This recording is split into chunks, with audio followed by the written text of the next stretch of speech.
my people, this is my weight loss journey day 40.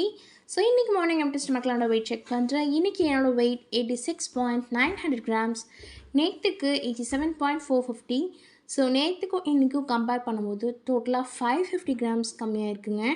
ரொம்ப சீக்கிரமாக weight loss ஆகுது அப்படின்னு நினைக்க வேண்டாம். இது நான் வந்துட்டு ஆல்ரெடி சொல்லியிருக்கேன். திரும்ப போட்ட வெயிட்லேருந்து குறைச்சனால ஒரு நாளைக்கு வந்துட்டு ஏறுது, ஒரு நாளைக்கு வந்துட்டு கம்மியாகுது, ஒரு நாளைக்கு அப்படியே இருக்குது. ஸோ அந்த மாதிரி வெயிட் வந்துட்டு ஃப்ளக்ஷுவேட் ஆகுறது தான். ஸோ சீக்கிரமாக இதே மாதிரியே டெய்லி வெயிட் லாஸ் ஆகணும் அப்படின்னு எக்ஸ்பெக்ட் பண்ணோன்னா கண்டிப்பாக நடக்காது. டெய்லி வெயிட் செக் பண்ணும்போது மார்னிங் எழுந்திரிச்சோன்னா ரெஃப்ரெஷ் ஆகிட்டு வந்து பார்த்துருங்க. ஒரு நாளைக்கு ரெஃப்ரெஷ் ஆகிட்டு பார்க்குறது, ஒரு நாளைக்கு வாக்கிங் ஸ்கிப்பிங் எல்லாம் முடிச்சுட்டு பார்க்குறது, இது மாதிரி மாறி மாறி பார்க்காதீங்க, ஒரே டைமில் பாருங்கள். அண்ட் இன்றைக்கி மார்னிங் வந்துட்டு ஆயுத பூஜை இல்லையா அன்றைக்கி. ஸோ ஆயுத பூஜை அன்றைக்கி எடுத்த வீடியோ இது. ஸோ இன்றைக்கி வந்துட்டு நிறையா ஒர்க் இருக்குது, க்ளீனிங் ஒர்க்லாம் இருக்குது, சாமி கும்பிடணும் அப்படின்னு சொல்லிட்டு மார்னிங்கே நான் வந்துட்டு என்னோடய 600 ஸ்கிப்பிங்கை ஃபினிஷ் பண்ணிட்டேன். ஏன்னா த்ரூ அவுட் த டே நம்மளுக்கு ஆக்டிவிட்டியே பயங்கரமாக இருக்கும். ஸோ நைட்டு வந்துட்டு ஒரு வேளை டயர்டாக இருந்தது அப்படின்னா நைட் கோட் ஆஃப் ஸ்கிப்பிங் இப்போது வந்துட்டு 300 பண்ணிட்டோம் அப்படின்னா நைட்டு 300 பண்ண முடியாமல் போயிடலாம். ஸோ அதனால் நம்ம மார்னிங்கே முடிச்சிடலாம் அப்படின்றது. நான் எப்போவுமே சொல்லியிருக்கேன், ஒரு ஹோல் டே உங்களுக்கு பிஸியாக போக போகுது அப்படின்னு முன்னாடியே தெரியும் அப்படின்னா அதுக்கு தகுந்த மாதிரி உங்களோட ஒர்க் அவுட்டை நீங்கள் ப்ரீ பிளான் பண்ணி வச்சுக்கோங்க. அதுதான் வந்துட்டு பெஸ்ட்டாக இருக்கும் எப்போவும். மார்னிங் நம்மளோட 10,000 ஸ்டெப்ஸை சக்ஸஸ்ஃபுல்லாக கம்ப்ளீட் பண்ணியாச்சு. அண்ட் இன்றைக்கி லோவர் பாடிக்கான ஒர்க் அவுட் நான் என்ன ஆப் யூஸ் பண்ணுறேன் அப்படின்னு ப்ரீவியஸ் வீடியோஸில் சொல்லியிருந்தேன். பார்க்காதவங்க போய் செக் பண்ணி பார்த்துக்கோங்க. அண்ட் விமன் ஃபிட்னஸ் இந்த ஆப்பு உங்களுக்கு கூகுள் ப்ளே ஸ்டோர்லேயே ஃப்ரீயாக கிடைக்கும், நீங்கள் டவுன்லோட் பண்ணிக்கலாம். அண்ட் இன்றைக்கி பிரேக்ஃபாஸ்ட்க்கு அடை தோசை சுடும்போதே நான் வந்துட்டு சாப்பிட்டேங்க. அதனால் 2 அடை வந்துட்டு சாப்பிட்டுட்டேன். பொடி போட்டு சாப்பிட்டேன் கொஞ்சம், பட் நான் அதை பிக் எடுக்க முடியல. அண்ட் இன்றைக்கி நான் வந்துட்டு இந்த ஆல்ரெடி நான் ஹேர் பேக் வீடியோ, இதோட ஃபுல் வீடியோ நான் ப்ரீவியஸ் இதில் போட்டிருப்பேன். இந்த ஹேர் பேக் யூஸ் பண்ணி தான் ஹேர் வாஷ் பண்ணுவேன் வீக்லி ஒன்ஸு. அதை போய் செக் பண்ணி பார்த்துக்கோங்க பார்க்காதவங்க. அண்ட் ஆயுத பூஜை நல்லபடியாக போச்சு.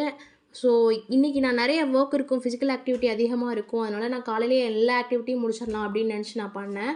பட் என்னோடய ஹஸ்பண்ட் வந்துட்டு எனக்கு முன்னாடியே வந்துட்டு க்ளீன் பண்ணுறதாகட்டும், இல்லை வீட்டை டெக்கார் பண்ணுறதாகட்டும், சாமிக்கு பூஜை பண்ணுறதுக்கு எல்லா விஷயங்களும் எடுத்து வைக்கிறதாகட்டும் எல்லாமே அவங்களே பண்ணிகிட்டு இருந்தாங்க. வண்டியை வாஷ் பண்ணுறதுலேருந்து எல்லாமே எனக்கு ஜஸ்ட் குளித்து கிளம்பி பசங்களை ரெடி பண்ணுற வேலை மட்டும்தாங்க இருந்தது. அதனால் ரொம்ப ரெஃப்ரெஷிங்காக ரொம்ப ஃப்ரீயாக இருந்தது இந்த டேவே.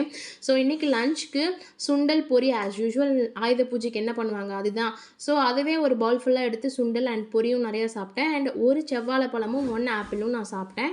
இது நான் ஏன் ஆட் பண்ணியிருக்கேன் தனியாக அப்படின்னா பிக் எடுக்கல. சரி பிக் எடுக்கல உங்களுக்கு எப்படி அன்றைக்கி நடந்தது ஞாபகம் இருக்கும் அப்படின்னு கேட்டிங்கன்னா, நாங்கள் சொல்லியிருந்தேன் இல்லையா வாட்ஸ்அப் குரூப் வச்சுருக்கேன்னு சொல்லிட்டு, அந்த குரூப்பில் நாங்கள் வந்து அப்லோட் பண்ணிவிடுவோம் என்ன சாப்பிட்டோம் அப்படின்றத டெக்ஸ்ட்டை அதுலேருந்து எடுத்தேன். இன்றைக்கி எல்லா ஒர்க்கும் என் ஹஸ்பண்டே பார்த்தனால எனக்கு ஈவினிங் ரொம்ப டைம் இருந்த மாதிரி இருந்தது. ஸோ நான் வந்துட்டு மறுபடியும் ஒரு 6,000 ஸ்டெப்ஸ், இது வந்துட்டு 1000 ஸ்டெப்ஸ் வந்து நான் காதில் மொபைல் வச்சுட்டு பேசிகிட்டு இருந்திருக்கலாம் மேபி. ஸோ இன்னும் ஒரு 5,000 ஸ்டெப்ஸ் பண்ணலாமே, ஒரு 45 மினிட்ஸ் நடக்கலாமே அப்படின்னு சொல்லிட்டு நான் எக்ஸஸாக நான் வாக் பண்ணுது. ஸோ டோட்டலாக இந்த டேயில் நான் 16,000 ஸ்டெப் ஒன்ஸ் நம்ம பண்ணிட்டோம் அப்படிங்கிறதுக்காக இனிமேல் கண்டினியூஸாக 16,000 ஸ்டெப் வருமானு கேட்காதீங்க. டைம் இருந்தால் நம்ம தாராளமாக பண்ணலாம். மேபி ஃப்யூச்சரில் பார்க்கலாம். ஏன்னா டைம் இல்லை அப்படின்லாம் சும்மா சொல்லுவாங்க. டைம் இல்லாமலாம் அப்படிலாம் யாருக்கும் இருக்காது. ஒர்க்கிங் உமனுக்கு அவங்களுக்கு வந்துட்டு மேபி பிஸியாக இருக்கலாம். பட் வீட்டில் இருக்கிற யாருக்கும் டைம் இல்லாமலாம் இருக்காது. ஒரு நாளைக்கு எவ்வளோ நேரம் வெட்டியாக நம்ம மொபைலில் செலவிடுறோம், அதை வந்துட்டு நம்மளுக்கு யூஸ்ஃபுல்லாக ப்ரொடக்டிவாக யூஸ் பண்ணிக்கலாம். அண்ட் நைட்டு டின்னருக்கு வந்துட்டு ஃப்ரூட்ஸோடு நான் இன்றைக்கி ஃபினிஷ் பண்ணிக்கிட்டேன்.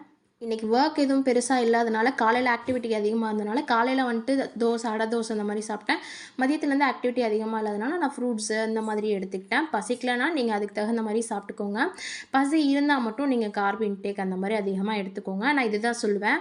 என் டைம் வந்துட்டு அதுக்கு தகுந்த மாதிரி மாற்றிக்கோங்க. சப்ஸ்கிரைபர் சிஸ்டர் ஒருத்தவங்க கேட்டிருந்தாங்க வெயிட் லாஸ் வந்துட்டு ரொம்ப ஸ்ட்ரகிள் ஆகுது அப்படின்னா நீங்கள் உங்களோட வயிறை வந்து சுத்தம் பண்ணி பாருங்கள். விளக்கெண்ணெய் குடிச்சு வயிறு சுத்தம் பண்ணி பாருங்கள். இல்லைனா உங்களோட ஆக்டிவிட்டிஸ் அதிகப்படுத்தி பாருங்கள். கண்டிப்பாக வெயிட் லாஸ் ஆகும். Keep going sister. So guys, this is all about my day 40. See you all. Love you. Peace.